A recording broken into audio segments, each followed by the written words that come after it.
2. Hello, Don Gavin. Hello, Joe Rogan. Good to see you, sir. It's good to see you. It's been a long time. Yeah, it's a pleasure to get you on here, man. I'm thrilled to be here. We've talked about you, I don't know how many times. Many times. I've heard that from my son. He says you mentioned my name glowingly. Is the word Yeah, he used. well, hey, man, you were a giant inspiration to me when I was coming up, when I was a That's kid. good to hear.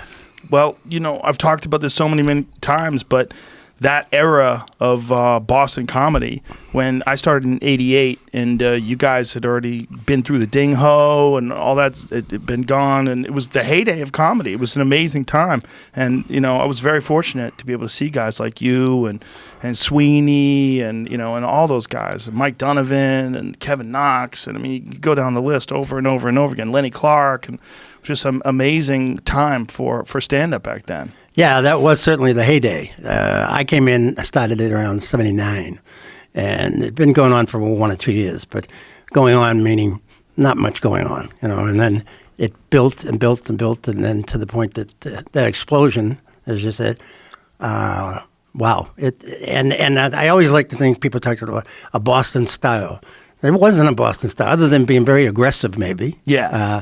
But everybody had different ways of doing it because we didn't know. It wasn't like an LA style or New York style. There was just all different approaches coming out to the same end. You know? Yeah, you started in '79, so that was really like the beginning of comedy clubs, right? Yeah, well, they weren't even comedy clubs. You mentioned the Ding Ho. Ding Ho used to be like a saloon, and the guys that were sitting at the bar when we first went in there, they refused to leave. So they stayed at the bar, and all they would do is when we put somebody on up on the stand, you know, they'd turn around and say, "Hey, shut the fuck up! We're trying to drink here." You know? And we couldn't get rid of them. So finally, we whittled it out because they got so tired of hearing the microphone. But that was just a joint. That's all you can say. You know, and became a Chinese restaurant. Yeah. So it wasn't a Chinese restaurant at first? It was just a saloon, I think. You know, and then Shun Lee, this guy came in. It was approached to put comedy in there. And Barry Crimmins was one of the guys originally. And Lenny, myself, Sweeney, as you mentioned. Yeah. DJ Hazard, people like that. Jimmy Tingle. Yeah. There was a bunch of us that came in at that time. And once again, no particular one style. Other than the fact that we kind of created that the headliner would be the host. Yeah, that was a weird Boston style. Like when you have the Don Gavin show, yes, you would go out there and host, and you do a few minutes in between each comic. Right. Yeah. Well, we didn't know it was weird.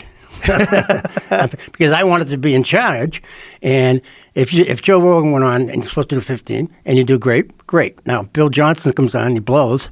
I'm going to go up and take the mic after about 6 minutes. Yeah, that was Bill Johnson. Yeah, just and then go on to the next guy. Yeah, and then at the end, that headliner would close the show. Yeah, so you had that much control over it. But when you started doing more and more shows, like I started Nick's in Boston, initially. It was a joke. It was supposed to be a tax write-off, and they tried to sabotage it. That used to be a steak joint. Really? Yeah, Nick's steak joint. And so when we did it, one week the stage was collapsed. Next week there'd be no sound. Next week no lighting. The doors would be locked. But then eventually more and more people coming in. Then they got upset because we were getting in the way of the people going to the steak pot. And then they said, well, maybe we can make money on this. We'll go upstairs. There was an upstairs there. And that was used only on one night of the week for Greek belly dances, where they were paid $200. The Nick's was $200. In fact, these Greek belly dances, the production people, they brought in their own liquor. So they only made $200 for the whole weekend. So once we went up there to one show, then the show, and eventually, and around the time when you came in, we were doing 5 shows on my night, on Saturday night. 5 shows in the same place, upstairs and downstairs. Yeah, I remember that. That was before I was getting paid, so I was really an amateur, but I remember watching, there was a show in the upstairs room, and then there was a smaller downstairs room, and then there was another time where they did it in the disco, right? They had, it is a disco now, I think, right? If it is, it's a very sad disco.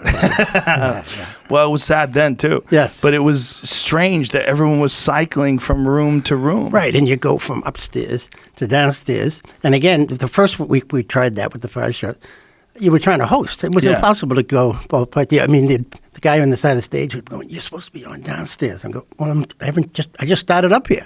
You know? And it was so confusing. that you'd get on stage and you say, "Good evening, ladies and gentlemen." Have I already said that? And then you weren't sure.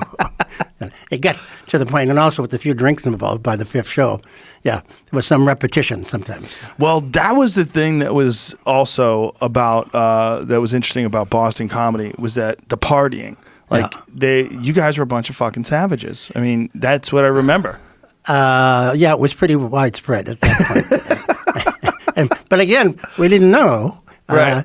And almost all of us got in trouble with the IRS because you get paid in cash. Right. And then you just kind of forgot. That's what I said to him when I got called in. I hadn't paid taxes in 7 years, and I got called in. And I said to the guy, I thought it was humorous. I said, "Well, I forgot." And he didn't think that was that humorous at all. So that went on and on and on and on and on and on to finally get that cleared up. But how did they catch you on something like that? How did they calculate? Because I was on the cover of a calendar magazine in the Boston Globe. There was a group shot of about 8, 10 of us, and there was my picture. And this guy had the picture, and when he confronted me, he goes, "How come we don't know anything about this? Do they pay you for this? What do you do for a living? Used to be a teacher. Where's that money? So that was how I got caught. So the little bit of fame, I guess, that I had is what knocked me down. Yeah, everybody got done in with the IRS. Wow. I know Donovan, he got done in. Oh, the whole crew, everybody. So how do you clear that up? Like, how do they decide how much you owe? Oh, that's a give and take type of situation. They have an appeasement thing. I had guys knocking on my door at 7:00 in the morning, and then you'd have to meet with this guy, and then that guy would get fired and would start all over again, and lawyers, and it wasn't pretty, but it finally got cleared up. They took extra money. They knew that they weren't going to get the whole thing, so they took some of them. How many years did it take to clear it up? For me, it was quite a while, 4 or 5 years, I think. Wow. Yeah. Jesus Christ. How much did they hit you for overall? At one point, I was a little behind. I think it was $128,000. And that was the figure that they came up with. But 80% of that was in interest on the fact that I didn't pay them the $400. Right. That $400 finally would go up to $1,500. So that's how the deal was. But somebody thought it was a gold mine to attack the entertainers, and that was us. So once they got one, they got another, and the dominoes kept falling. Oh, did anybody skate? Did anybody wind up actually paying their taxes? Oh, well, almost all of us are still. No, but did anybody not get in trouble? Oh yeah, there was a few intelligent people. Like who? Well, the ones that had families and okay. The normal ones, I guess. That actually paid. Yeah, the ones that were not at those parties. Yeah. There was a thing about you guys though, like it was for us young guys coming up. Like you guys were like Peter Pans, like you were living this life as Boston's a very blue-collar place, right? Sure. Very hard-working place, all of New England.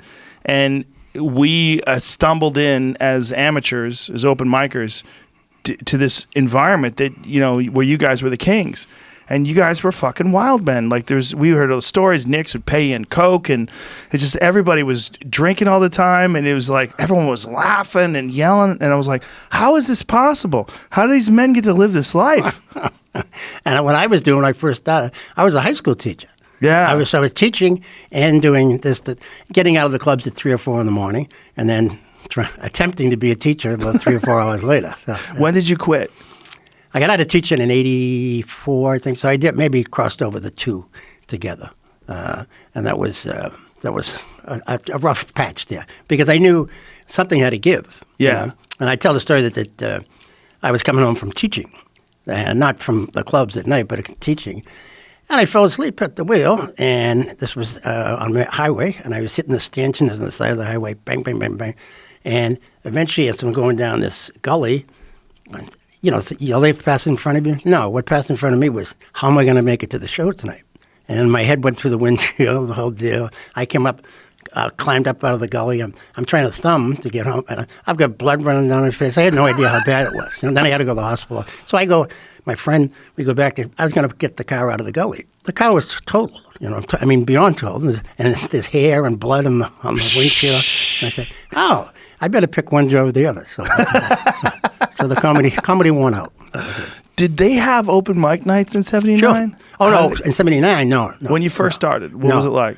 When the first started, there was only one place in existence, and that was the Comedy Connection. And The little one. the one on Warrington Street. Yeah. Probably 150 seats at 2. Yeah. And 2 guys ran that. I think there was Sean Morey was the guy that had been on the Tonight Show. So that's in our days. That was like, oh my God, So he ran a comedy class, and 2 guys took the class, Billy Downs and Paul Barkley.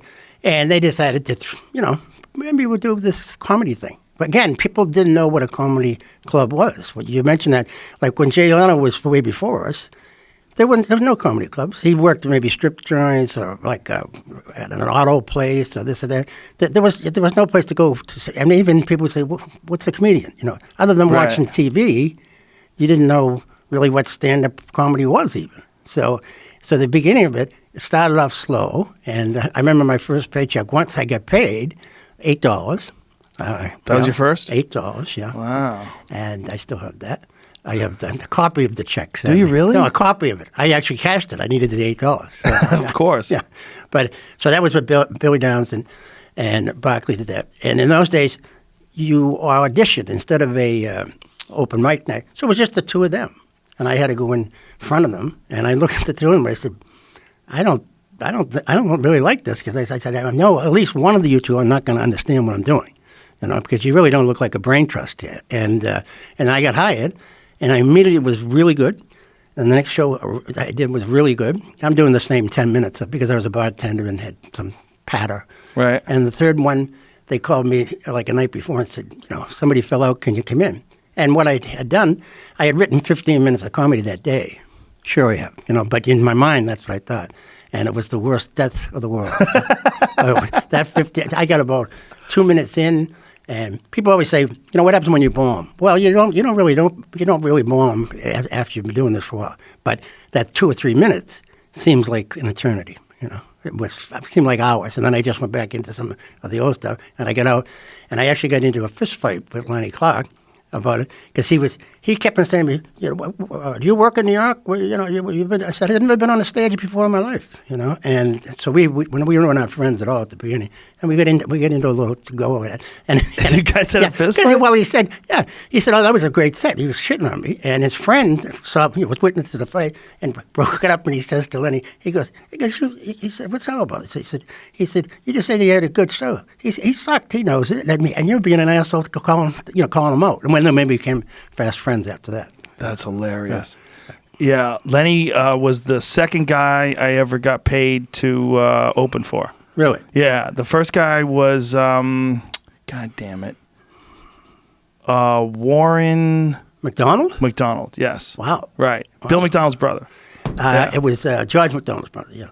Wasn't it Bill McDonald? No, there was George and George McDonald was the host of the open mic night. He could have been. Yeah. Yeah. Wasn't there a Bill McDonald too? Didn't he have another brother named Bill? Not that. No. No, I'm fucking it up. No, Kevin. Kevin was a fighter. Kevin McDonald. That's right. Kevin wound up going away for a little bit. Yeah, he visited a couple places. Yeah, that's right. Yeah. That's right. Okay, I fucked it up. Yeah. Right. So, but I opened up for Warren. Right. I opened up for Warren in a Norm LaFoe gig in Western Massachusetts. Very good memory. Yeah. That one. Yeah. Well, Warren was one of the original way back guys. Yeah. And then another Norm LaFoe gig was when I opened up for Lenny. Wow. That was Jay's in Pittsfield. Did you ever do that one? I don't remember that one. No? That was a good one. Really? Yeah, it was a good one. 3.5 hours away. And well worth it. Yes. Yeah. It was for me, because I got to know Lenny and Mike. Yeah. And just to get on just stage time. Yeah. Just to get on the stage. Yeah. Because there were so few places that were in effect doing comedy. But during the time when I was an open micer, things exploded. I was very fortunate. That was when there was 3 clubs on Warrington Street alone. Right? There was Nick's, there was the Connection, and then there was a comedy club at the Charles above the Connection. Yeah, the Duck Soup. That was across the street. Right. Yeah. But do you remember when Mike had the comedy club at the Charles above the Comedy Connection for a brief period of time? Yeah. So there was 3, and then there was Duck Soup that was on the other side. Right. So it was 4. All within like 100 yards. It's crazy. And they were all packed. Yeah. And their lines would be out on the street. In the middle of winter, I remember going out at my show on a Saturday. There's people out there with 2 inches of snow on their head. And I'm going, you're actually waiting to see me? There's something wrong with you people. You know? Well, it was something magical about those times, because comedy clubs just overall were only a couple decades old. in the whole country. I mean, you had the earliest ones were like Comedy Magic Club, Comedy Connection, Catch a Rising Star in New York. Right. You had a couple of clubs that were open before, before the Boston explosion. But this is all real recently. So, like, imagine an art form that takes over the entire country, and it really only started in the year 2000. Yeah, That's what it'd be like. From the inception to the explosion, Yeah. it was not a mature art form at maybe 10 years, 12 years. Right, you got Lenny Bruce in the 50s, George Carlin in the 60s, Pryor, and then all of a sudden you're in the 1980s. It's a couple of decades. Right. And these clubs were fucking packed. I mean, I really wish somebody had done a documentary on it back then because it was such a strange time. Yeah. If you could get real footage of what I know, Fran Salamita had that one documentary when Stand Up stood out. Yeah. But I would like to have just shown like how crazy it was. Well, people were scalping tickets. Yeah. I said, "Oh my God, this is." But it wasn't anywhere else like that. Chicago never had an explosion like that. Boston had the weirdest explosion. Yeah, and there was a multitude of people that were talented. Yes. It wasn't just, a few. There was a lot. Because I used to go down to New York, and New York had a scene, and L.A. had a scene, but nothing as expansive as that. And I started after those two had already been done, Yeah, the Boston scene was a different animal because you could work everywhere. The thing is, you could work in town and you can get paid in town. You could do, there's all the different places. Play It Again Sam's, right? Stitches, all those different clubs. But then there was all these satellite rooms, all the Dick Doherty rooms, and all the Connection had rooms, and Boston Comedy had rooms. They were everywhere. There was hundreds of rooms, and they were good rooms.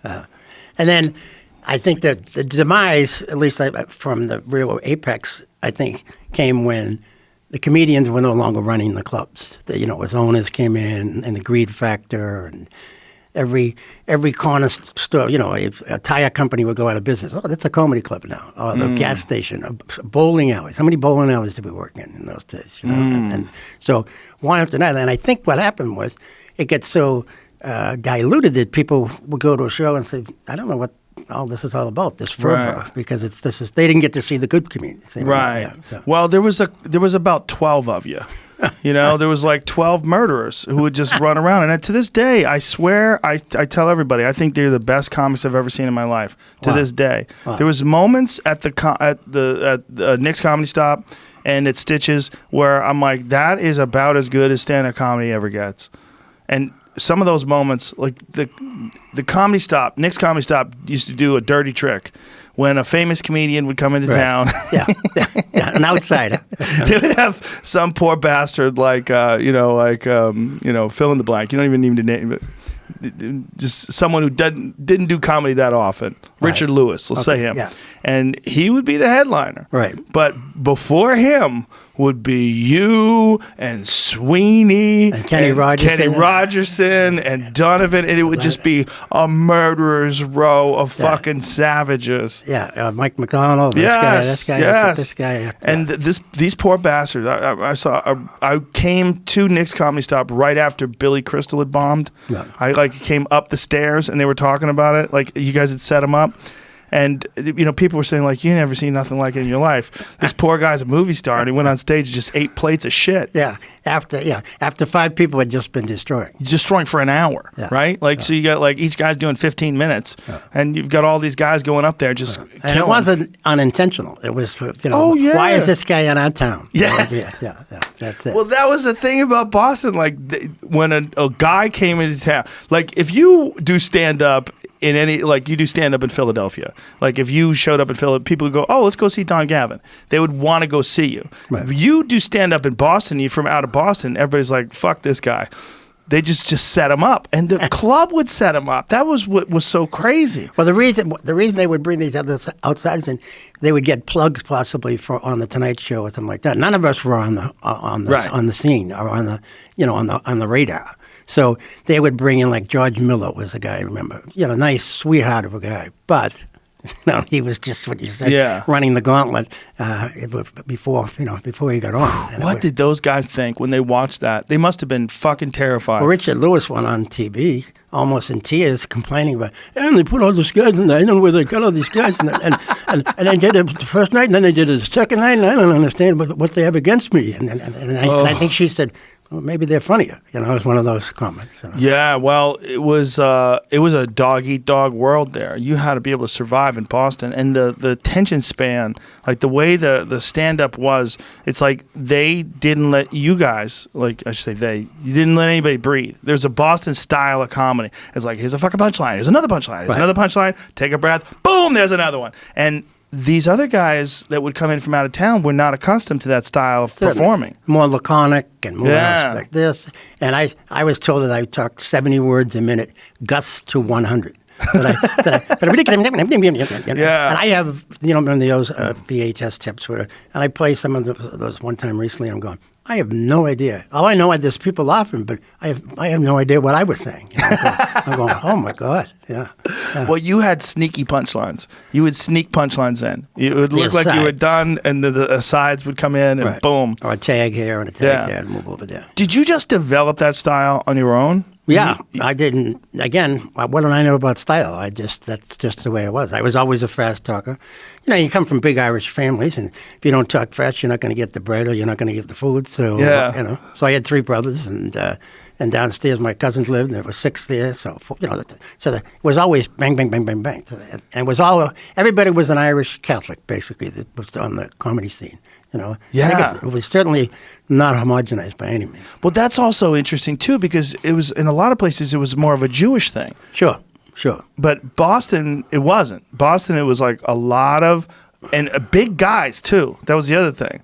Everybody was like 6'3". Everybody's a big ass fucking gorilla. Yeah. And they were all doing coke and drinking, and it was like, whoa, this is a crazy place. It was almost like, well, you better be funny, and also, if a fight breaks out, you better be good at that too. Yeah. Or just be sort of good at it, but certainly you're not backing down. But that was the thing about it. It's like comedy, in a lot of people's eyes, is thought to be something that like nebbishy, sort of insecure people get involved in. You guys were all fucking savages. So it was weird for me because like people would say, oh, I always felt like comedians hated themselves and they're all real insecure. I'm like, I didn't really see that. Like, not where I started. I can remember a battle at the Ding Hole.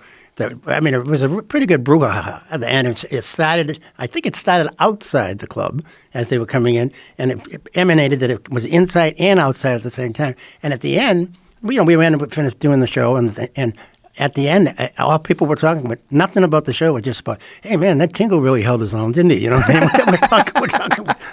Said, you ever see so with the 2 headlocks and this, and they're going, what about the show? Oh yeah, that was good, but then nothing to do with it. There was a lot of brawls. I remember brawls. I remember a lot of brawls breaking out of clubs. But it was just, to me, I didn't realize how lucky I was to start there in 1988. I really didn't. Well, when you came in. At the beginning, I always thought when you came in, I'm saying, wow, this guy has got something. But I thought it was a little too dirty. I thought that wasn't going to work for you.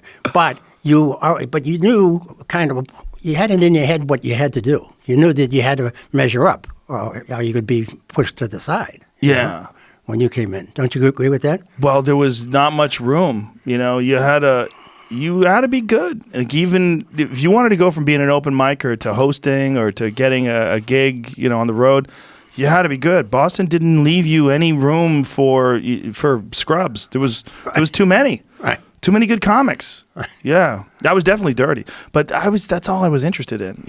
Like when I was 21, I was a fucking savage. All I cared about was sex. Yeah. Sex, and it came from fighting. Yeah. So like that's all I didn't know anything. You would fit in that one. Yeah, what I thought was funny was, it was kind of fun. And I was talked into doing comedy by guys that I trained with. Right. So I didn't think that I was funny. I didn't think I was going to be funny. I made them laugh, but I thought, well, you guys are fucking psychos. Of course I'm making you laugh.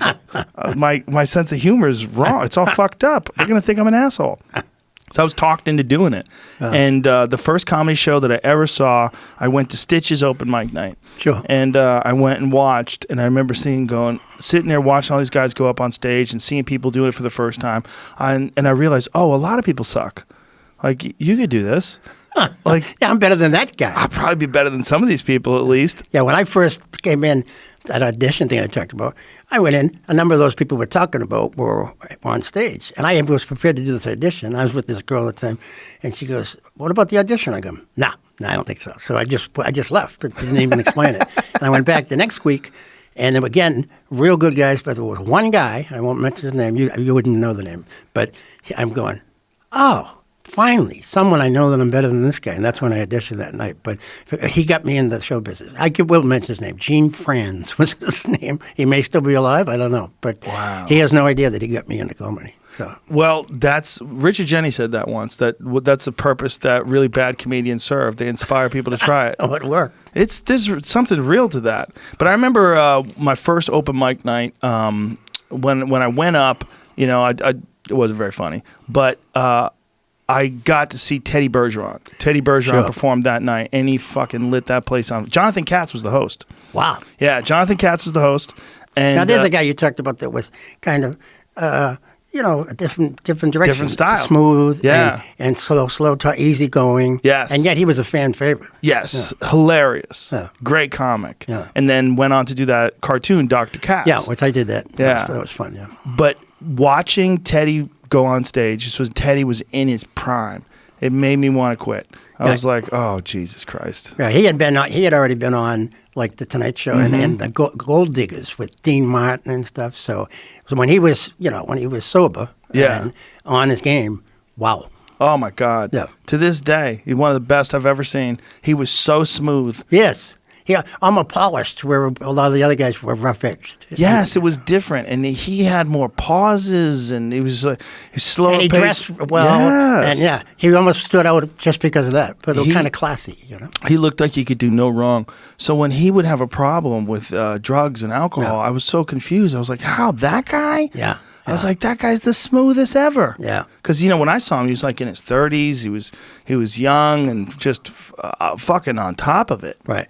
Right. I got a chance to work with him a bunch of times. Yeah. Weird gigs like the Mattapoisett Inn and just a bunch. How do you remember all these names? I don't know. It's my curse. I got a bunch of strange names for places. Well, we had all the places down the Cape and the one night is. Yes. Yeah.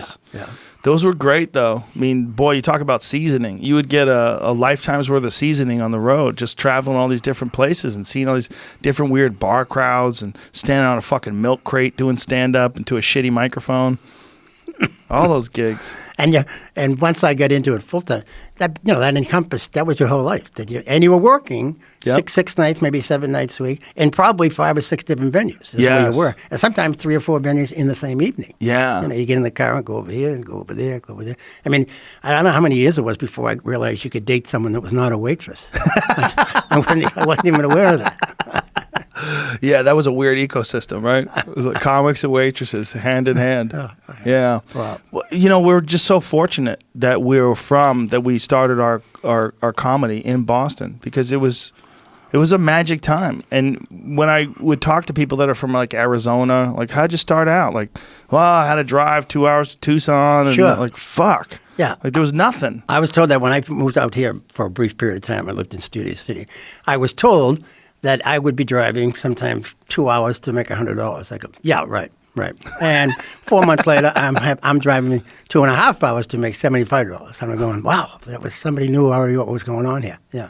When I thought I was coming out and signed with agency Spotlight was the name of the agency. I remember that. Everybody was supposed to be Spotlight. They're the people that ripped everybody off, right? Yes, they promised everything and never delivered on the word. And so I was one of the few that owed them money because I heard something was going south.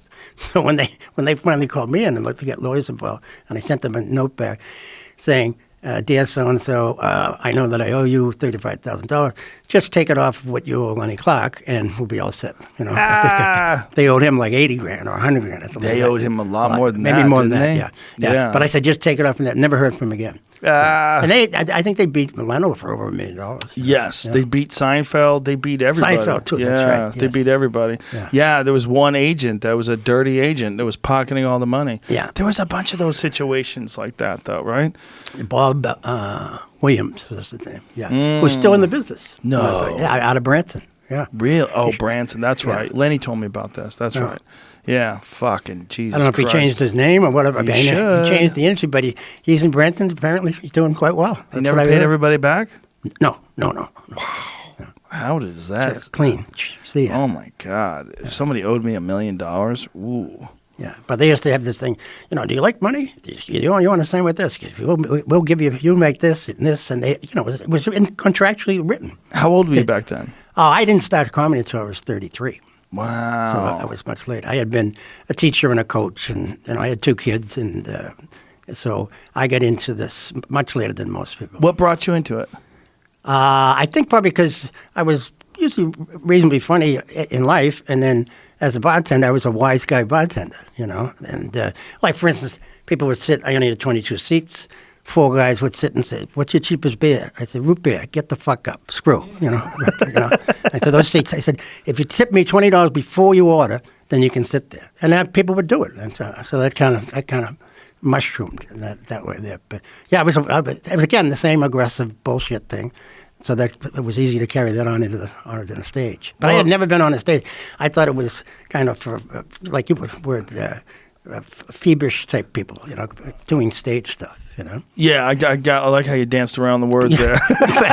Feverish. I think I made a word up even. But, yes. Yeah. It was effeminate. Yeah, well, okay. Yes, it was not for manly men. Yes, no, not at all. Not but the theater. I was playing basketball in college, and I was waiting either to get picked up to go to the dorm or whatever. And there was a play going on in rehearsals at this college, and I'm watching them going, and it really pissed me off that 2 of the actors didn't seem to be putting their effort into it. And I don't know why, but I'm going, I could do better than that. So that was one of the things in the back of my head about being on the stage. But I had never had a mic in my hand, and I used to wear loose pants because they could see my legs shaking. Yeah. And that's why, my act, I sit on the stool most of the time, so that way they wouldn't see me, in effect being, for the first year or so being. Yeah. You shook that much? I think so, yeah. Though that and the drugs. And same thing with taking the mic out of the mic stand. I thought the rattling, and there's nothing worse than seeing a comedian up there doing this thing, bang bang bang with the. Were the drugs there from the beginning? Let me think. Pretty much, yeah, pretty much. I mean, it's like in the old days, the story about your mother says, don't, if somebody offers you drugs, don't take them. I said, well, they don't offer you have to buy them. But initially, you didn't have to buy them. That was the thing. Everybody was doing it. It's like smoking. When I was growing up as a kid, 95% of people smoked. And why? Because everybody ever smoked. I stopped smoking in the year 2000. Mike Clark and I had a bet, and none of us haven't had a cigarette since. So apparently I wasn't addicted, but everybody smoked. So the same thing in those days. Everybody was either a drinker, doing the blow, or smoking the bones. And you had at least 2 or 3 vices. A lot of deck chairs to throw off. Did you have any of those vices before you got into stand-up? No, I think it grew. It pretty much blossomed once I got in there. Now that I think of it, I used to smoke. That was about it, but nothing else. No. Drinking? Not heavily at all. Hardly. Not heavily. And I covered up for it after. Yeah. I made up a lot of ground. I can tell you. I mean, now all the guys are AA. I'm like the only one left drinking, and I notice there's much more liquor everywhere I go. There's always liquor now. Everybody cleaned up. Yeah. Yeah, they're looking at you like you're the last Mohican. Yeah, it's like Bobby Nickman, a comedian and a writer, and he said that he first got into AA because he needed the stage time, to get up and talk in front of a crowd. But he was one of the first guys that kind of cleaned up. And then this guy, and then this guy, and there's very few now. Well, a lot of guys came from AA, and that's how they got their start. You remember Dave Fitzgerald? Oh, sure. Funny guy. Yeah. He got into comedy from Alcoholics Anonymous because he would go up on stage and tell these crazy old drinking stories, and people would laugh, and then he polished those stories up, made them tighter, and then started doing stand-up. Yeah. But when you, in the mid-'80s, the early '80s, if you weren't a drinker, you were the exception to the rule again. Wow. So you weren't a drinker before. Not really. You just started hanging out with these guys, and I'm not blaming any of them on it. No, hey, look, I'm not even. But was it right away? Like, just you walked into this lion's den of people doing drugs. Who's patient zero? Like who? Because there wasn't that many of you, right? Well, I think that it came to a culmination at the Ding Ho because we basically ran and owned the place, and we'd stay there until I can remember walking on there many times going, oh, beautiful, it's not even light out yet. It'd be 6:30 in the morning. Right. But we were serving drinks, and half the people, there'd be 10, 12 comedians sitting around, and 4 or 5 other guys, and the other guys are cops. They're in there drinking with us, too. So we weren't going to get busted or anything. I mean, Kenny Rogan first got there. He walked in the door there. He got there, I don't know how, but he got there around 2 in the morning. And there's 6 or 7 of us, they're either smoking joints, doing some lines, drinking, and we're up on the stage playing cards, for money. And he goes, what is this place? Paradise. Yeah, he had no idea. He goes, someone said, well, what do you want for a drink? He goes, well, who are the tequila drinkers? And everybody goes, nobody, you asshole. So then he's getting into other stuff. So, and he made up for lost time, too. That was what we'd always heard about the Ding Ho, like it was like some legendary place. When we were starting out, it closed in like 84 or something. Right?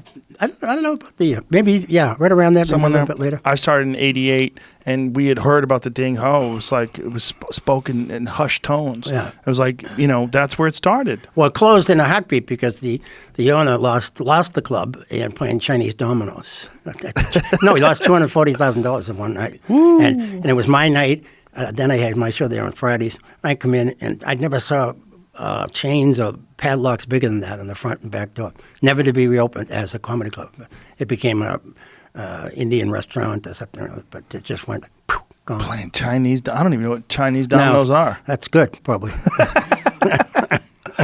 God, I mean, it's crazy how something like that can happen, where there is just this one place and one core group of people, and then the comedy club scene branches out from that. Like, Houston used to have this place called the Laugh Stop. Did you ever work there? Sure, you did, yeah. Yeah, that was the same thing for Houston. Houston had a great scene. Well, Houston was a little crazy with people, too. Yeah. It was wild. Yeah. Yeah, and when I first went there, it was when it was at its wildest. It was after Kinnison had gone, and Bill Hicks had left, and all those guys were gone. And Collabo was another guy in that group. Jimmy Pineapple. Yeah. Jimmy worked with me the first time I ever did a weekend there. Really? And the first time I was ever there, I was like, wow, this place is like a lot like Boston. Like these are a bunch of wild fucks. They had a show going on in the main room, and then in the bar area they had another stage. And the open mic night started at 8, went till 2:00 in the morning. So you get done with your show. The show would be over at 10, and you go out to the bar, and you'd be fucking hanging out there for another 4 hours because the show's still going on. Yeah, it was crazy. It was crazy. I do remember a good story there. We used to walk from the hotel to the venue, and it was all the cowboys basically down there, and so I'm walking, I get hit in the back with the water balloon, but you would have thought I was shot by a rhino gun, bang, the thing. I was soaking wet. When I get there, I had to put on one of their T-shirts, and I'm going, I can't believe how this guy hit me that good. So when I get to the club, I see the car. It was recognizable. I go, they're coming to see me. So I went inside, got a hammer, and went out during the show when the opening hours went and broke every window in their car, including the directionals, the side thing, and stuff like that. And I commented on stage about, I got hit by this water balloon. I said, whoever did it, nobody took claim. I said, what a great aim you had. But I didn't mention about their car. That's hilarious. Yeah. Did you go out and watch? Check to their what they do? They were not. I mean, I broke those little tiny, directionals on the side of the car. I mean, in every window, because anybody can flatten its tire. Yes. If you break every single window, that's an accomplishment. That is an accomplishment, and that's a lot of work to get that fixed. Yeah, it was, especially with no lookouts. You change a tire pretty quick. Yeah, you had no lookouts, right?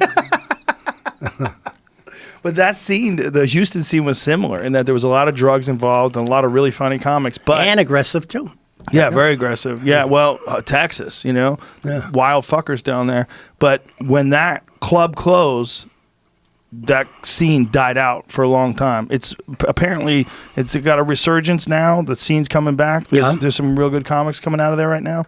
But that scene was dead for a long time. It wasn't much going on down there. And I was like, that's interesting how a scene, like a place as good as Houston, could close down with one club. One club goes under, and the whole thing just throws water on the fire. I believe that happened in Chicago. Chicago used to be a terrific city. It was my favorite city to travel to. It's for comedy. They had an improv. They had a catch. They had the Laugh Factory. They had, not just Second City, because that's different, and that was in the same thing. Zanies I think is the only one that's still in existence there. Yeah. And that went off the cliffs right away too. And I blame owners, greed and not paying people and things of that type. Well, they start treating it like any other business. Yes, comedy clubs became a business. Yeah. It's an asylum that needs to be run by the inmates. Yeah, that's exactly it. And when we ran it, when I booked all these shows and stuff, there didn't seem to be any problem. We weren't making much money, but we didn't seem to care, And Right. whatever you made, you spent. Right. So if you had $800 in your pocket, wow, I got $800, Yeah. You're not thinking about, I guess I might want to eat next week too. Next week is next week. That's way in the future. The way the Comedy Store works is essentially that way. I mean, Mitzi obviously ran it, but she let the comedians run it for the most part. Right. She let everybody work out their own issues and solve their own problems, and she would just book you. Right. She'd just tell you when to go up, and it was just a madhouse. Yeah. And to this day, still very similar. Is it still the same? Oh, it's packed every fucking night now. Wow. Now it's crazy because of the internet. Now people hear about it and they know about it, and you got people flying in from Australia and England and Ireland just to come down and Really? see comedy all the time. All the time. Wow. Always meeting people there that are they basically have comedy tourism from Europe. They fly in to the Comedy Store like any night of the week because the Comedy Store on Monday they'll post the schedule for the week. Sure. And so people read the schedule and they go, all right, let's fly in on Tuesday. So they'll fly from fucking England, 11-hour flight, and come and see comedy. Wow. Because there's no comedy club like there. They have a Comedy Store over there in Right. London, but it's not affiliated. They just stole the name and they skirted into international law by, it's like they made their own 7-Eleven. We're 7-Eleven too. Like, it's not the same thing. But I don't know what the comedy's like over there in terms of the Comedy Store, but when they want to come here, they fly. And Wow. so on any given night, you run into people that are from all over the world. Wow. Yeah, it's crazy. You should come. Yeah. It's not. You I should did come work, just to see it. years ago, way back. But I haven't been around these. It's different now. Yeah. It's fucking madness. Yeah. Lines around the block. I mean, it's like in a lot of ways, it's like Nick's in the heyday. 3 rooms. Yeah. There's the original room, Sure. the belly room, and the main room. Right. All 3 of them are going at the same time. Multiple shows a night. Fucking madness. Wow. Yeah, it's nuts, but without the coke. There's no coke, no fights. It's Really? pretty. It's pretty tame. Because that used to be a pretty scary denizen out in the back there. Yes, Yeah. it used to be. Yeah, it's much more common. There's a lot of marijuana. That's about it. Okay. A lot of weed. Sometimes mushrooms, but that's about it. Oh, okay. Yeah. So nothing too crazy. Yeah.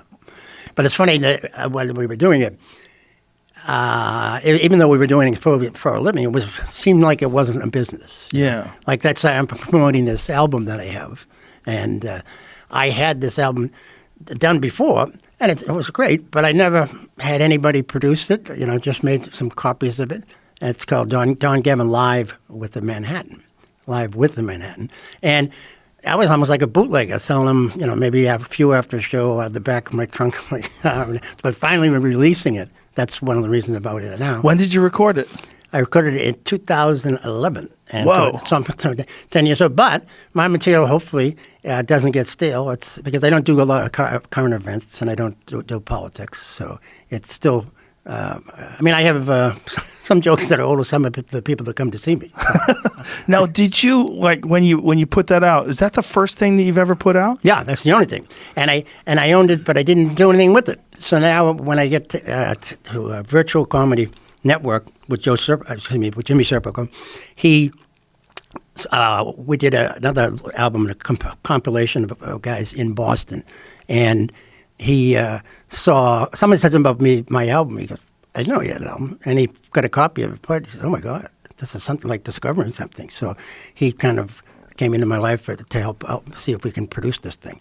And now it's on Sirius XM now and Pandora, and then it's going on all the streaming devices starting next week. But right now it's I think they have the the rights just for those 2 stations there. So if somebody wants to get it, how do they get it? Right now they can get it on Sirius XM or Pandora. And as of, I think, next Thursday, it's streaming live. And Okay, because if it's on places. Sirius, you have to wait for it to air, right? You can't just, Sirius doesn't stream, right? I've got to be honest, I'm not good about any of this stuff. I don't think so. Do they stream, Jamie?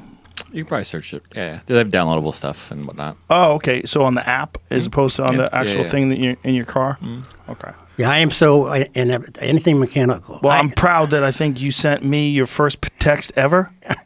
Oh, yeah, which took me almost an hour and a half to do. Because I'm going, okay, here's the T, here's an H over here. I mean, that's how slow I was in doing that. And But you used to teach. You don't know how to type? no, I had girlfriends. And I went through a bunch of them because I had to write a lot of papers. And so, yeah. No, I never typed one letter. So ever. that's legitimately the first text message you ever sent? I got. And you thought it was a joke, and that it was, oh, thanks. No, Mike Clark was telling me. Yeah, it was my first. Yeah. And then I sent the next one. I realized you could use the microphone thing, and it came out in some foreign language, from Latvian or something that I sent to you. Well, it's because of your fucking accent.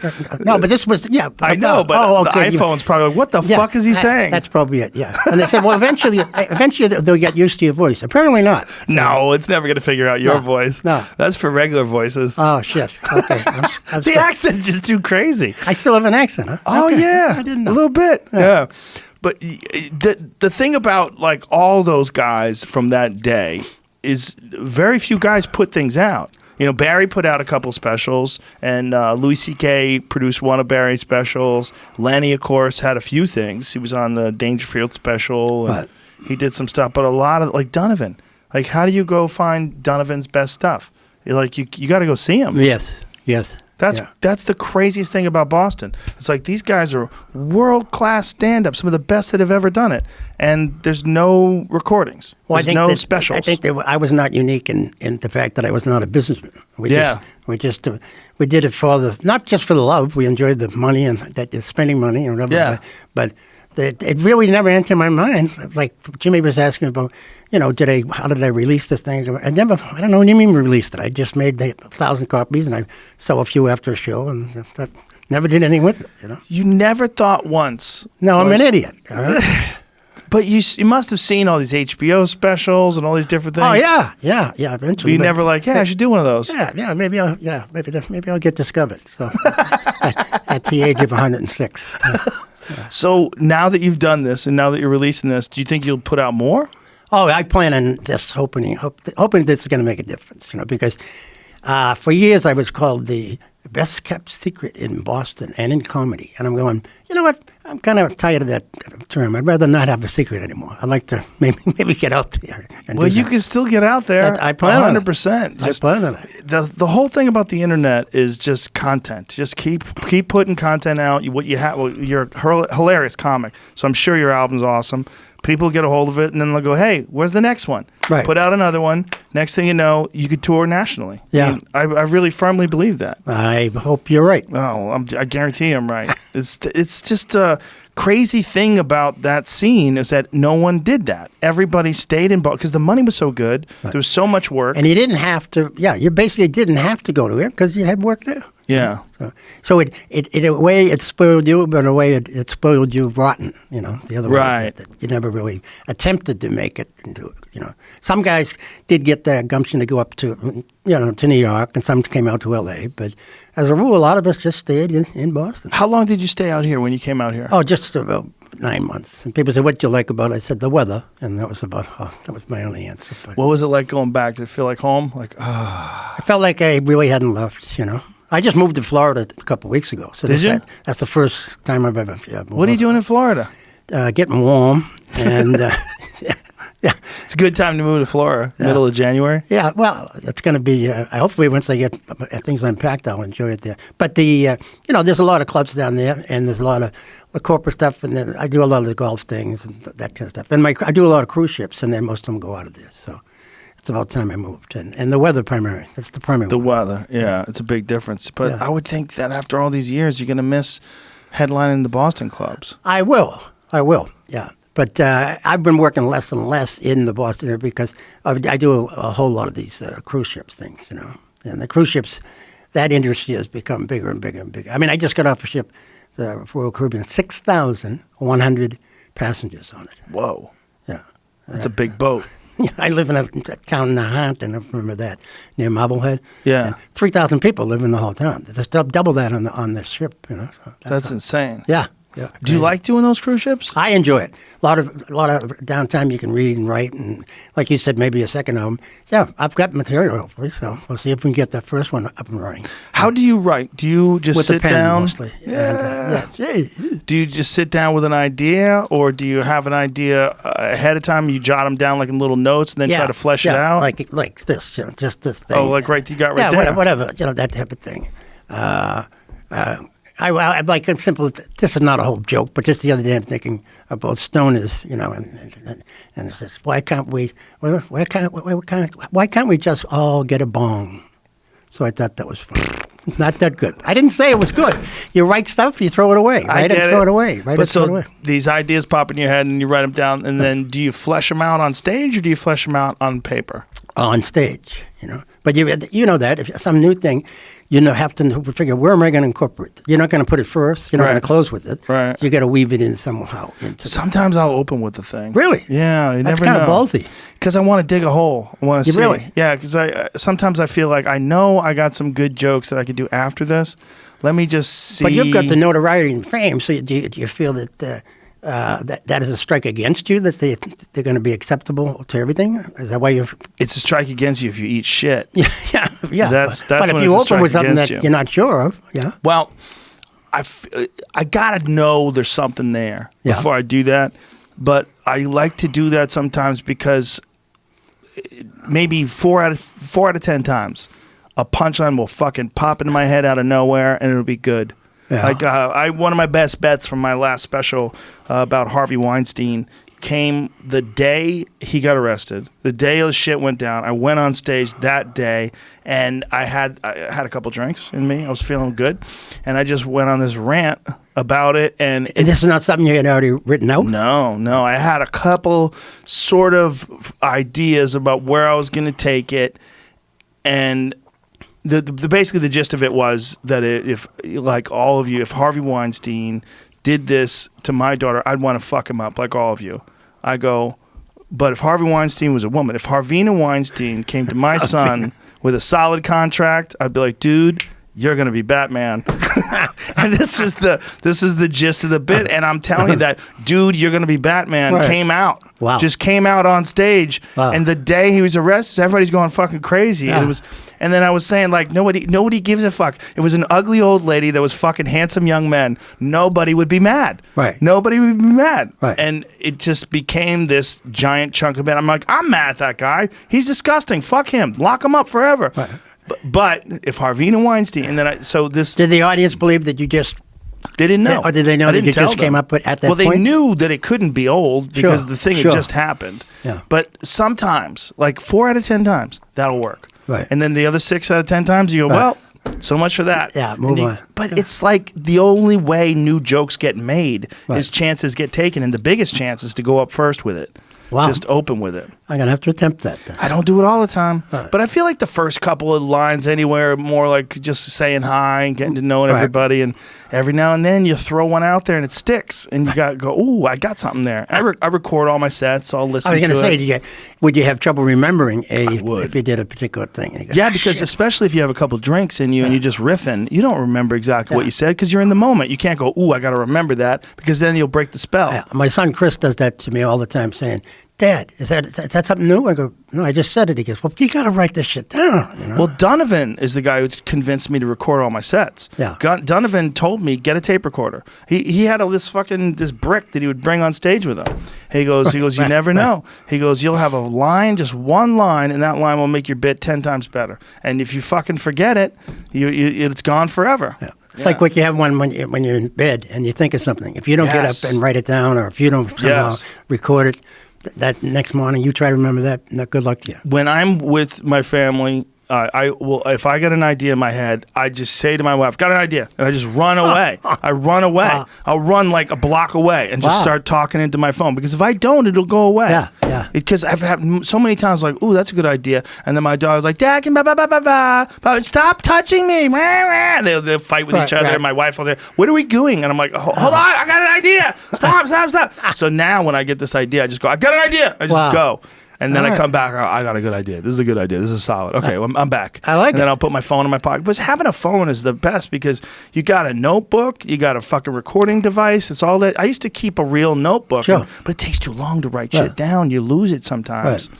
But if you say it into the voice notes, you actually say the idea, then you can keep it. You can capture But you have to. it. That means you have to carry a phone with you. Yes. which You I don't carry a phone? I'm an idiot. Again, I told don't carry a phone at all? I do now, but now that I'm trying to be aware of what's going on. But I mean, up until like 2 years ago, I had a real deluxe flip phone. You know. There's something to be said for those too, though. yeah. The flip phones are nice. Yeah. So you can certainly avoid people. Yes. That's one. You know. Yeah, avoid text message. Ari Shafir, he has a flip phone. He doesn't. Well, actually, he doesn't now. He actually went back to an iPhone, but he put a timer on it, so he could only use his phone for an hour. Well. Yeah, because otherwise he starts playing with his phone and going Yeah, on the internet and yeah. going to social media apps. You don't have any social media, do you? We will soon. Oh, we're in the moving on process up. now. That's it. That's the deal. So 2020. Yeah, making moves. I'm a kind of a slow mover. That's not, like a turd that races by me. Are you gonna do it all yourself? Are you gonna post tweets and all that shit yourself? Oh shit! I don't know about that. I just found out about Instagram today. I thought there was a pill that you took, but I'm on Instagram now as of like yesterday. Oh, what is it? Just Don Gavin? Comedian Don Gavin. How many pictures you got up there? Oh, at least 4 now. Is there a regular Don Gavin other than comedian Don Gavin? You mean to reach me? No, a different person that has the regular Don Gavin. Jamie says yes, a different guy. Well, somebody. Yeah. In the old days, people would buy your names, and the guy Yes. and I contacted the guy. He wanted $7,500 for my name. Really? And I'm going, my name's not worth that. So I never paid him. So yeah. So is that how that works? If someone? Yeah, I had to pay for mine. I Yeah. bought mine. Somebody had mine. I bet you make money. See, this. Yeah. It's the whole thing about the Instagram is like everything else on the internet. It's just continual content. Like keep putting out content, Wow. keep putting things out. That's the whole thing. Yeah. It's just you got to just be consistent, then it'll build. I hope. Well, listen, coming off this podcast, I guarantee it'll help. And I know you were on Fitzsimmons' show earlier today, right? Right. And I did a couple. Who was Mark Maron's another one? I Oh, guess. okay, great. And Billy Burr. I did. Oh, nice, With Billy, beautiful. yes, yeah, so- You did the trifecta. And trifecta plus one. Yes. There it is. Look at you. Da da da. Don Gavin comedy. That's what it is, folks. Okay. Godfather of Boston comedy. Don't tell that to Dick Doherty. He'll get mad at you. He did try to keep that title back, and I said, I actually help people. You tell me one time that you actually, a Godfather, when someone came to you and said, can you give me advice? Can you help me write? Can you help me work out this material? I spent time doing that. I said, you never did in your life. Don't ever call yourself the Godfather again. And he hasn't. So, Whoa. He stopped calling himself that? yeah, well, yeah. To you. Well, I don't think he calls around. himself that anywhere. Really? Yeah, not anymore. But that was always his thing. Well, this thing is gone.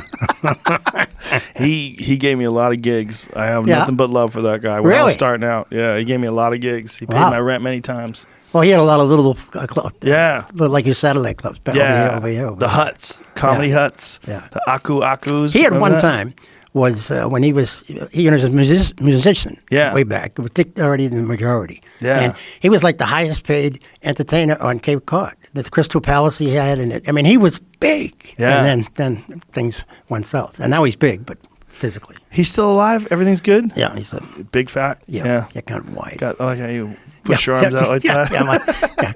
I have a 36-inch sleeve, but I can't get it out that far. I did all of his gigs. I did all those comedy huts. He had the Dick Doherty comedy huts, Yeah. the Dick Doherty comedy vault. Remember the vault? Yes. Right there. That was another one. The vault was right down the street from Warrenton Street. Right, Not right, far at all. Right across the street there. Yeah. Yeah. He had a ton of rooms. Yes, he did. Yeah. And it's true. I mean, he did work a lot more comedians than because other places didn't have that many avenues. You know? Yeah. Well, he would headline you early too. Like where I Yeah. really probably shouldn't have been headlining. Really didn't really have a solid 45. It was pretty patched up. But Fitzsimmons and I started out together. We were like a week apart. We started a week apart from each other. Open mic nights. Yeah, he mentioned that. We did That's a- funny. And you didn't know each other previous. No. We met each other like at open mic night. That's funny. Yeah, both the same age. It was fun times. But we both have the same feeling. Like we were talking about you guys, like you and all the guys that are from that era. It's just Right. like it was. We were very, very fortunate to be able to, because there was no hacks. Like hacks were not tolerated in No. Boston. No. Yeah, it was. And even the audience, I always thought the audience were great, but they weren't patient either. No. You had to produce quickly. They had high standards too. Yeah, hopefully. Because you guys were so good. Like the standards of comedy, the level of comedy was very high in the town.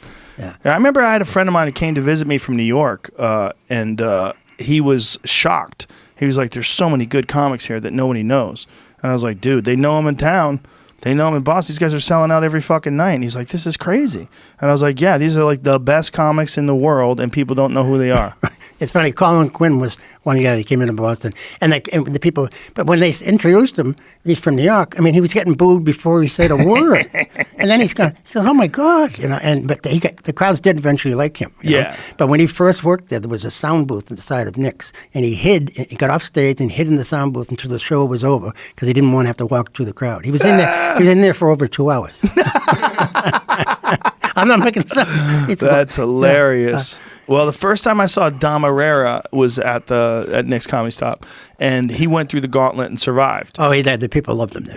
They loved him. Well, he's lovable. Yeah. Well, he's a great guy. Yeah. But he was the only like national headliner that I ever saw that went through there and made it through. Yeah, and with flying colors. Yeah, too. so he killed. Yeah. And even at the end of it, he was, like he said, he goes, "Ladies and gentlemen, thank you for coming tonight. I was amazing. You guys are pretty good." Yeah. And like he just, a sarcastic, silly way of doing comedy. He was the best. He fits in anywhere. Oh, yeah. Yeah. But he fit in Boston like a glove. I mean, that's where I first saw Oh, he's a him Philly perform. guy. Yep. And that same kind of thing. He was a pretty good jock at one time. He was a pretty good basketball player. Yeah. So he had some kind of the same type of mentality as some of the people. He's in still Boston. fucking great. Yeah. He's still fucking great. He still kills the Comedy Store all the time. Yeah. He's always on the road too. Cool. He's fantastic. He's a real comic. You know, there's a few of those guys. It doesn't matter where you put them. You could put a show on the moon, and he would Yeah, go like up I there think and a guy kill. like Rocky Lepore. Mhm, sure. Yeah. That just hey, how you doing? And then he gets a laugh. Yeah. Are you kidding me? You get a laugh for that? And it's a good laugh. Yeah. It's I mean, when you think back on your life, could you imagine yourself have ever? I mean, I know you were a teacher at one point in time, but can you imagine never having found comedy? I'm very grateful that I did find it. I think if I was teaching in a different venue where I was teaching more advanced kids, I was in a vocational school where they didn't want to do, 1 week they'd be in shop, the next week they'd be with me. And they didn't even want to be with me, Coaching was different. I coached basketball and track, and that was terrific. And I spent most of my energy in that. But, so I think if I was in the right surroundings as a teacher, I would have stayed in teaching, and probably have done a lot less of the evil things to my body. And but maybe I wouldn't have found comedy. But you've held up well. Intellectually, you're still there. I mean, Hopefully. I haven't seen you do stand-up in a long time, but I know everybody says you're still fucking killing. Well, it's still working, yeah. And you're the one guy that's still drinking. That I'm aware of, yeah. But, I don't know. But I don't really look around that much. But there aren't many out there. Did you ever think about quitting?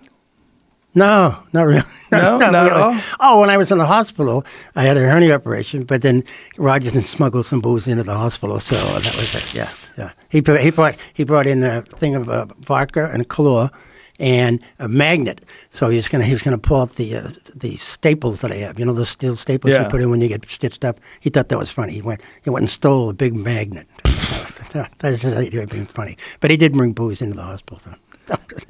How long were you in the hospital for? Oh, just, whatever, 4 or 5 days, whatever. So you almost quit for 4 or 5 days? Oh, yeah, almost. Yeah, almost. Yeah. Do you never, like, when you see all these guys going into AA and cleaning up, you never went, maybe that's for me? No, never did. No. I mean, we stopped the blow and all that stuff, right. But I never was much of a smoker of the grass, but the drinking, that's... pretty consistent with that. You find something you like, stick with it. When did you stop the blow?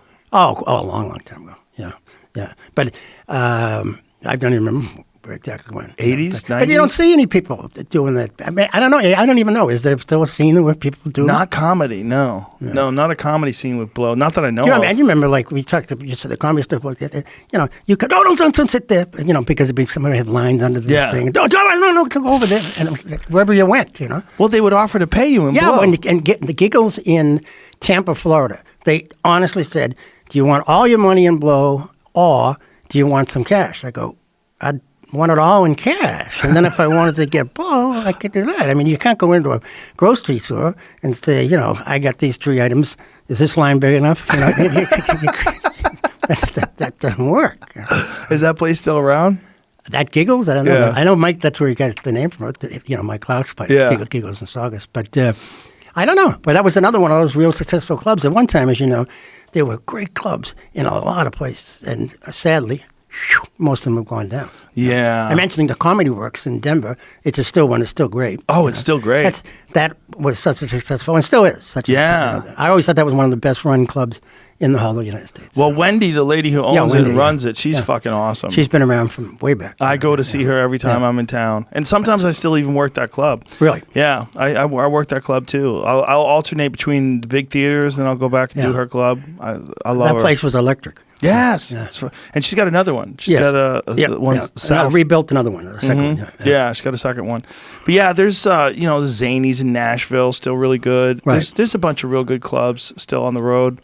Well, maybe I'll rediscover these. I'll stop going out on the ships. I've been out floating too much. Maybe I'll come back. Yeah, you'd enjoy it.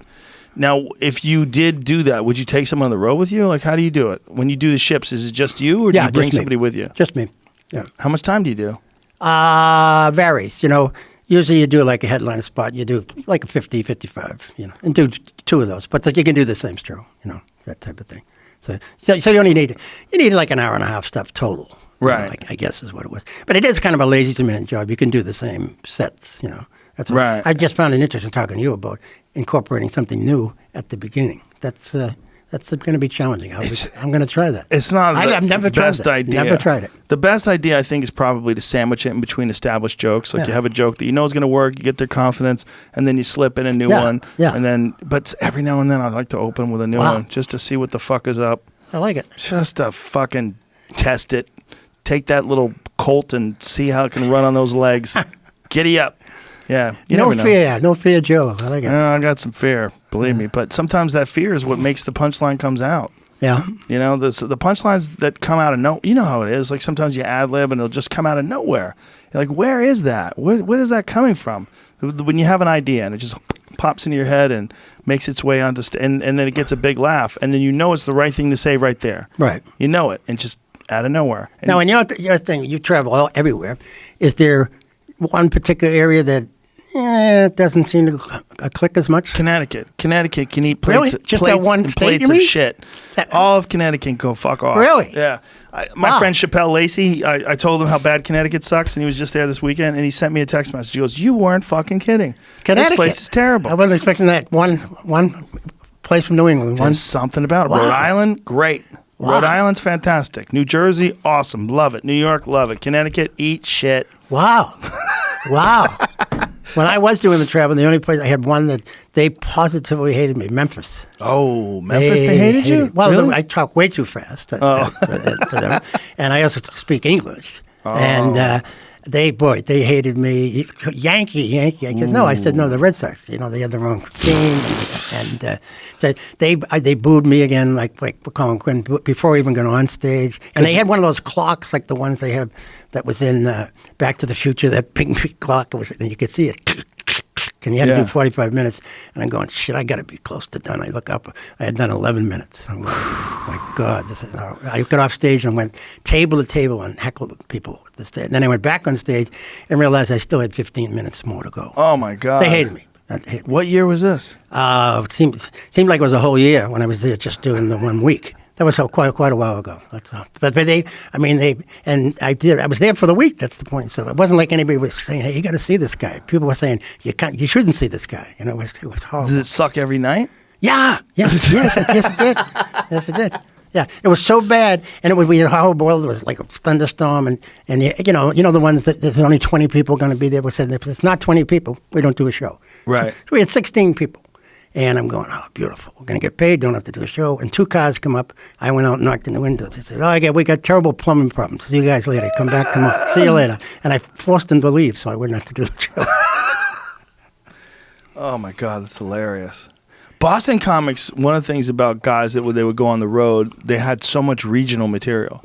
Boston comics had so much Boston comedy, right? Yeah, I don't. Yeah, you don't. I was going to say that. Like Sweeney has a lot. Yes. Yes. Like Sweeney in Boston is a goddamn murderer. Sure. But some of that stuff he can't do in other places. He has to kind of rearrange his acts. Yes. Yeah. Yeah. Mine is more. It's always been more universal. Yeah. More observational and yeah. And I don't really have many Boston per se Boston jokes. Other than something about the accent, but that's about it. But now I ask you one end of the other. Where's the other end? Where's like a favorite area? I love Texas. Texas is probably one of my favorite places to go. Yeah. Really? I love Austin. I love Dallas. I love Houston. I love going there. Really? Yeah, they're wild fucking people. I mean, they're the remnants of the Wild West. Right. That's what it's like. I mean, they're the wagon trains that made it all the way to California, and a bunch of people made it to Texas, and they went, we're good. Right. We're just going to stop right here. And they're just wild. It's just a different kind of people. They're real friendly, real nice folks. It's one of my favorite places to go. Cool. I love it. Now, what about foreign country thing? England, when you mentioned England. I love England. Yeah. I've been to England a bunch of times doing stand-up. That's great. They're fun. They like to drink. Woo! Yeah, I did it too. Well, Rowdy I did a people. tour there. They did like me, especially the drinking part. Oh, they're rowdy I'm people. at a bar one time. We were doing the show. I said, and I wanted some ice. And the guy said, "Oh," and everybody drinking just shots and beer, and I'm drinking liquor. And I said I wanted some ice, and the guy goes, "Oh, the ice machine is broken." I said, "Well," and I was a bartender. I went back. I said, "Well, bartender, if you hit it, some ice will fall out of you." He goes, "Well, it broke over a year ago." I said, "Oh, okay, never mind, forget it." They're just not interested in ice. Yeah, yeah. if you buy a soda over there sometimes, like you get a glass of soda, it comes with no ice. Nothing. You're like, what is this? Where's the... And then when I did Australia was fun. That's kind of a rowdy place too. Oh, So, I love it over there. And Australia's they amazing. They get into just willing. They're willing to just shout stuff out to you. Yeah. Not necessarily heckling, but just Right. shouting things out. What do you mean by that? I have to explain the shit. They like to drink there too. Yeah. I did a whole set over there about Halloween. And it went absolutely nowhere. And I went kind of rewrote the next night, nowhere. And I'm saying, why is this thing not working? And a guy says to me, what is this Halloween? They didn't in those days didn't celebrate Halloween there. What? He said, you send your kids to strangers' houses to beg for candy? Why not for food? Why wouldn't they go get food or money? I go, it's Halloween. He didn't know what it was. Now they have Halloween. But as of like 20 years ago, they didn't have Halloween. Halloween is only 20 years old in Australia? Yes. Yeah. That's hilarious. Yeah. And you would think that would be a universal thing, but it was not. They have a lot of comedy over there now. Yeah. I mean, they have really funny comics now, especially in Melbourne. They have I love Melbourne. That was a good Melbourne's place. great. They have the Comics Lounge. I performed with Tony Hinchcliffe there when I was there back. A lot of comics from LA fly over there and do that place. Yeah, you mentioned Richie Jenny. I worked with him over there at the Hilton, which is right across from the tennis center where they play the big Australian In Open. Australia? Yeah. Okay. Richard Jenny was one of my favorites. Yeah, God damn, he terrific. was good. Terrific. He was so good. He's like probably, in my opinion, one of the most underrated guys ever. Yeah, yeah. You know, where to this day, like people forget how goddamn good he was. And he's prolific, too. Oh, so prolific. Yeah. You know, you remember Eastside Comedy Club in Long Island? Yes. He worked at Eastside Comedy Club in Long Island. I remember it was me and a couple of the other guys that were there were stunned because the host said, I go, hey, how was Jenny this weekend? He goes, not only did he murder, he not only did Jenny murder every show, but he did 4 different hours. Wow. He did a different hour, 2 shows, 2 different hours Friday, 2 different hours on Saturday. Wow. He goes, he did 4 different hours. He goes, he didn't repeat a joke, and he goes, and he was on top of his fucking game, on fire. And like that was like 80, I guess it was 91, 92. Yeah. He was, if he wasn't the best in the world, he was right up there. But he was so honest about that. I said, you're something about your life. He said, there's 2 things in my life, comedy and porn. And he said, I spent a lot of time on both of them. that was a quote. Yeah. Well, that's why he was so good. I mean, he was obsessed. Yeah, I mean, he was an interesting cat. It was a real bummer when he killed himself. Yeah. He was for sure one of my favorites. I got to see him live a bunch of times, and what I loved about that guy is he would take a subject, like say the subject was cigarettes. Yeah. He would beat that subject into the ground. He would find every fucking angle. He would cover every possible way you could talk about that bit. Kind of like when George Carlin would take a bit that I would have, an idea or premise, we'll say. Right. I could get 3.5 minutes in. He'd get 15 minutes. Yeah. And of gold. Yeah. Yeah. Yeah. But Jenny would be like punchline. Like, God damn, he was good. Yeah. We've seen a lot of great comics in our day. Yes, we have. And hopefully a few more. Hopefully there'll be more people seeing me now that I'm back out. For sure. So you said it's available now on Pandora and on Sirius. That's correct. And next week it's going Next to be week it'll be available on all the streaming, Spotify and all those guys. Beautiful, Yeah. beautiful, Yeah. beautiful. Yeah. And it's Don Gavin comedy. Don Gavin, what is it? Don Gavin Comedy. Don Gavin comedy on Instagram. And the name of the album is There Don it is. Gavin Live with the Manhattan. There it is. Look at you. Yes. Ta-da. Ba-ding. Handsome bastard. All right, listen, it's been an honor having It's you in been an here. honor being I here. really appreciate you, and thanks for all the inspiration over the years. And from the bottom of my heart, seeing you and seeing those guys from Boston, when I was starting out, it meant everything for me. Hey, It your really compliments mean a lot to me. did. Thank you, my friend. Don Gavin, everybody. Bye. Oh, thank you, sir. That was great. Thank you.